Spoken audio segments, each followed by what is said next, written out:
गेरा साहब, क्या कहना चाहोगे? कांग्रेस को जो हार हुई है और भाजपा की तीसरी बार सरकार बनने जा रही है। राजकुमार जी, पहले तो आपका धन्यवाद। कांग्रेस ने ही बीजेपी को जिताया है।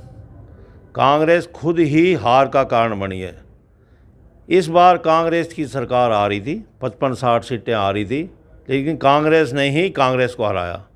सबसे पहला कारण था मामन खान ने जो बयान दिया, बहुत ही गलत दिया। मेवात के अंदर ये कहा कि हमारी सरकार आ रही है और इस बार सरकार आते हिंदुओं का यहाँ से सफाया कर दिया जाएगा।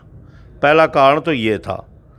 दूसरा कारण था असंध के अंदर एक गोगी एमएलए था, पहले भी कांग्रेस का, इस बार भी कांग्रेस के चुनाव लड़ रहा था।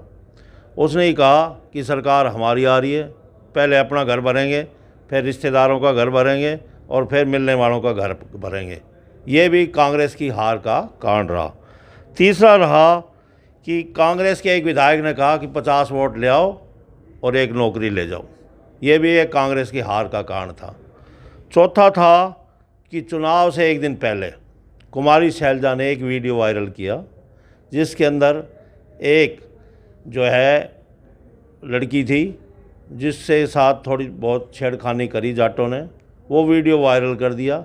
वो लड़की जो है, क्या नाम है अपना, उसकी थी हरिजन लड़की थी, और वो वीडियो वायरल होते ही हरिजनों ने बहुत ही कम वोट कांग्रेस को दिया।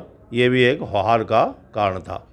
चौथा था कि एक वीडियो कई दिन से वायरल हो रही थी कि दीपेंद्र ने कहा था खट्टर पट्टर जहाँ से आए हैं मैं उनको उसी बिल में बांट दूंगा और बिल के आगे ऐसी चीज़ लगा दूंगा वो कभी भी बाहर नहीं निकलेंगे। एक बाप बेटे दोनों से, ये जाटों से हमारे जो है व्यापारी डर गए थे, क्योंकि इन्होंने रोहतक के अंदर ऐसा कांड किया था, शोरूम जलवा दिए थे, ये करवा दिया था, वो करवा दिया था, जिससे भी हार का कारण ये बनी। ठीक है जी, ऐसे कई हार के कारण बने। और मैं बताऊं आपको कि कांग्रेस जीती जिताई को इन्होंने खुद ही बीजेपी की झोली में डाल दी।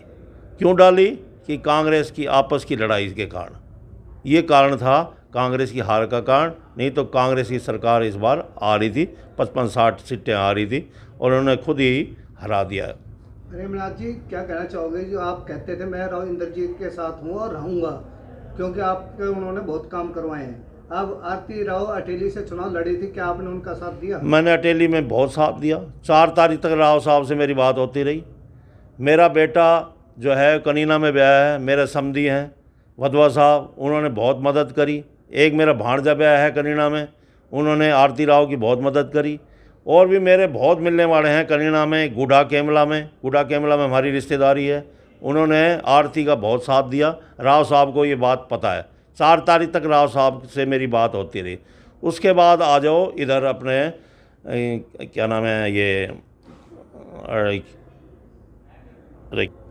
अटेली के अंदर मेरे बहुत मिलने वाले हैं। एक सोनू राधा स्वामी सत्संग का सेक्रेटरी है, उसके घर के 100 वोट हैं, वो आरती राव को मेरे कहने से दिलवाए। मैंने आरती राव की बहुत मदद करी। अटेली से, कनीना से, गुडा कैमला से पंजाबियों की खूब वोट दिलवाई। ये राव इंद्रजीत सिंह को पता है। मैं 4 तारीख तक राव इंद्रजीत सिंह के साथ था और बहुत मदद करी। ऐसी कोई बात नहीं, मैं राव इंद्रजीत सिंह के पहले भी साथ था, आज भी साथ हूँ और साथ रहूँगा, क्योंकि मैं आज भी इंसाफ मंच का फाउंडर मेंबर हूँ और राव साहब ने मेरे को बनाया था। गेरा जी, आरती राव फिर भी कम मार्जिन से जीती, आप कह रहे हो हमने खूब उसका सपोर्ट करा। देखिए, वहाँ पे टक्कर बहुत तगड़ी थी, अतरलाल से टक्कर थी। और जितने भी मैं कहूँ बीजेपी के भी नेता थे वो राव साहब के खिलाफ काम कर रहे थे। मैंने खुद देखा वहाँ जितने भी बीजेपी के साइड के भी नेता थे वो जा के कह रहे थे अतरलाल को वोट दो, अतरलाल को वोट दो। मैंने खुद आंखों से सुना।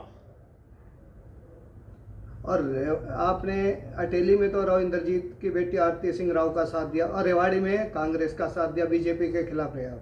मैंने रेवाड़ी में बिल्कुल साथ दिया कांग्रेस का, और कांग्रेस ने कांग्रेस को हराया है। नहीं तो कांग्रेस जीती हुई थी। आज जो है विधायक कांग्रेस का बनता, बीजेपी का ना बनता। तो ऐसा क्यों आपने उनके खिलाफत की? देखो, मैं तो राव इंद्रजीत सिंह के साथ हूँ। मैं रेवाड़ी में मेरी किसी के साथ तसलबाजी हो गई थी, उसी कारण मैंने जो है वो अपनी पद से इस्तीफा दिया था। ऐसी कोई बात नहीं है।